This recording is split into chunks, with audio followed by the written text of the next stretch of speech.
બચતની બાબતમાં, જેમાં એક વ્યક્તિ ગ્રાહક એ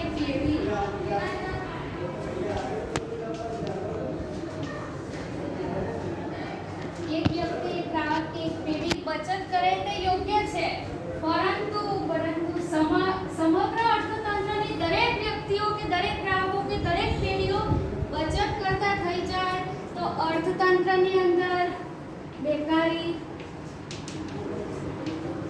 બેરોજગારી, મંદી અને અમુક આર્થિક પ્રવૃત્તિઓ બંધ થતી જોવા મળે છે। કેમ કે એક વ્યક્તિ બચત કરે તે યોગ્ય છે, પરંતુ સમગ્ર અર્થતંત્રની દરેક વ્યક્તિઓ બચત કરતી થઈ જાય તો અર્થતંત્રની અંદર આ બધી સમસ્યાઓ ઊભી થાય છે, જેમાં આપણે જાણીએ છીએ તે પ્રમાણે એક પેઢી માટે લીધેલો નિર્ણય બચતની બાબતમાં કે કોઈ પણ બાબતમાં હોય તે યોગ્ય નીવડી શકે, પરંતુ સમગ્ર અર્થતંત્ર ને કે ઉદ્યોગની બાબતમાં આ પેઢીએ લીધેલો નિર્ણય તે અયોગ્ય પણ હોઈ શકે। આમ કેન્સ આપણને જણાવે છે તે પ્રમાણે કે એક વ્યક્તિ બચત કરે તે યોગ્ય છે, પરંતુ સમગ્ર અર્થતંત્રની દરેક વ્યક્તિઓ બચત કરતી થઈ જાય તો અર્થતંત્રની અંદર બેકારી, બેરોજગારી, મંદીની પરિસ્થિતિ ઊભી થાય છે, જેની અંદર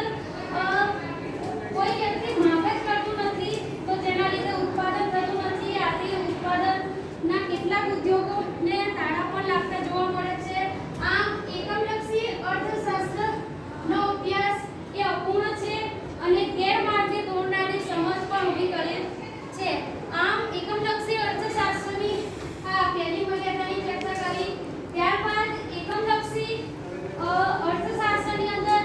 આપણે જોઈએ છે તે પ્રમાણે પૂર્ણ રોજગારીની ધારણા કરી છે એ અવાસ્તવિક છે, જેની અંદર આપણે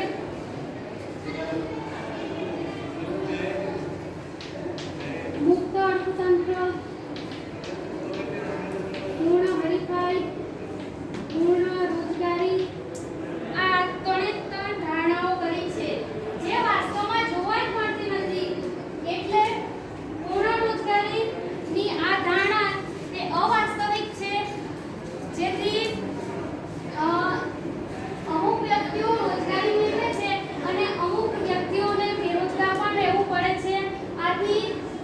પૂર્ણ રોજગારીની આ ધારણા અવાસ્તવિક નીવડે છે। આથી કેન્સ આપણને જણાવે છે કે પૂર્ણ રોજગારીની આ અવાસ્તવિક ધારણા છે, જે સમસ્યા છે જેને આપણે આગળ ઠેરતા જઈએ છીએ એવું પ્રોફેસર કેન્સ આપણને જણાવે છે। ત્યારબાદ એકમલક્ષી અર્થશાસ્ત્રની આપણે ત્રીજી મર્યાદાઓની ચર્ચા કરીશું, જેની અંદર એકમલક્ષી અર્થશાસ્ત્ર છે તે સમગ્ર રીતે અભ્યાસ કરતું નથી, પરંતુ એની અંદર નાના ગ્રાહકો, નાની પેઢીઓ, નાના વ્યક્તિઓ, એક જ વ્યક્તિઓ એની અભ્યાસ કરવામાં આવે છે, સમગ્ર રીતે અભ્યાસ કરવામાં આવતો નથી, જેમાં એક જ વ્યક્તિની બચત, એક વ્યક્તિની માંગ, એક વ્યક્તિનો ખર્ચ, એક જ પેઢીમાં થયેલું ઉત્પાદન, એક જ પેઢીની અંદર થયેલું મૂડીરોકાણ આ માત્ર વ્યક્તિગત રીતે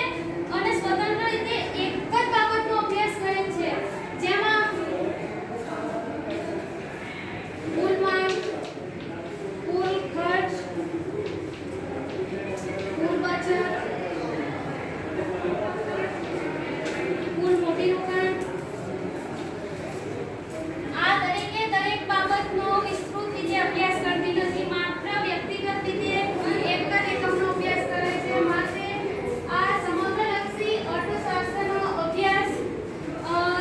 ખૂબ સીમિત છે, ખૂબ નાનો છે, એટલે સમગ્ર રીતે અભ્યાસ કરતું નથી અને સામૂહિક જે સમૂહમાં અભ્યાસ કરવામાં આવે છે આ દરેક